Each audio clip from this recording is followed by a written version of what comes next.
Hello and welcome back to another interesting session, difference between star and snowflake schema. So we learned about what is multidimensional schemas, what are different type of schemas, and what is star schema and what is snowflake schema.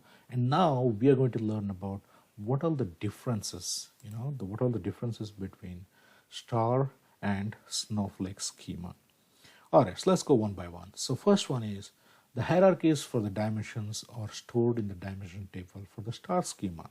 But for the snowflake schema, the hierarchies are divided into separate tables. So like I already explained in my previous, the topic, the lecture. So in the star schema, essentially all the hierarchies are designed within the same dimension tables.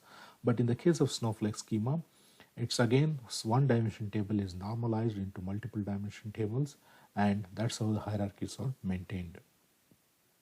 Second one is in star schema, it contains a fact table surrounded by the dimension table. It exactly looks like a star.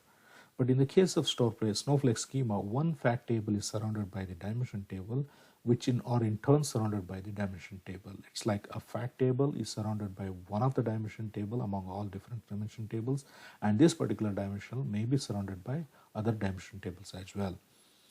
Third one is in a star schema, so only the single join creates the relationship between the fact table and any dimension table. So you have only one dimension table and you don't have any sub-dimension table. So when there is a report is generated, the single query between one dimension table and another fact table would be able to provide whatever the reporting needs. But in the case of snowflake schema, it requires many joins to fetch the data. That means if you have a multiple dimension table for a single dimension table, the query formation should be between all these dimension table, additionally the fact table, in order to get the data. So in star schema, it is a simple database design, but in snowflake schema, it's a very complex database design. Like I already said, the dimension tables are split into multiple sub-dimension tables. In snowflake schema, that's where it gets complex. So high level of data redundancy in star schema, and it's a very low level of data redundancy in snowflake schema. Sometimes what happens in star schema, since you have to put all the dimensions into one table, there might be a chance of duplicating the data. So but in the case of snowflake schema, you are clearly segregating one dimension tables into multiple dimension tables. That's where the data redundancy is avoided. So sixth point is star schema, single dimension table contains aggregated data, and in snowflake schema, data split into different dimension tables, which we have already discussed now. So in case of star schema, right, the queue processing is faster, but in the snowflake schema, the queue processing might be slow because of the complex join. So end of the day, how many queries you are creating, how many tables you are joining in order to pull the data. So it all matters for the performance. So since the star schema, you have only single join between dimension table and fact table, the query performance is better than snowflake schema.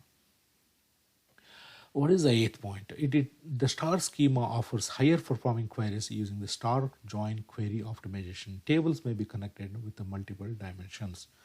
But in the case of snowflake schema, the snowflake schema is represented by the centralized fact table, which unlikely connected with the multiple dimensions. It need not be the direct relationship between the sub-dimension tables of a main dimension table while joining with a fact table. So when there is no relationship built between the dimension table and the fact table, the performance of the query is going to be degraded since the relationship is not built.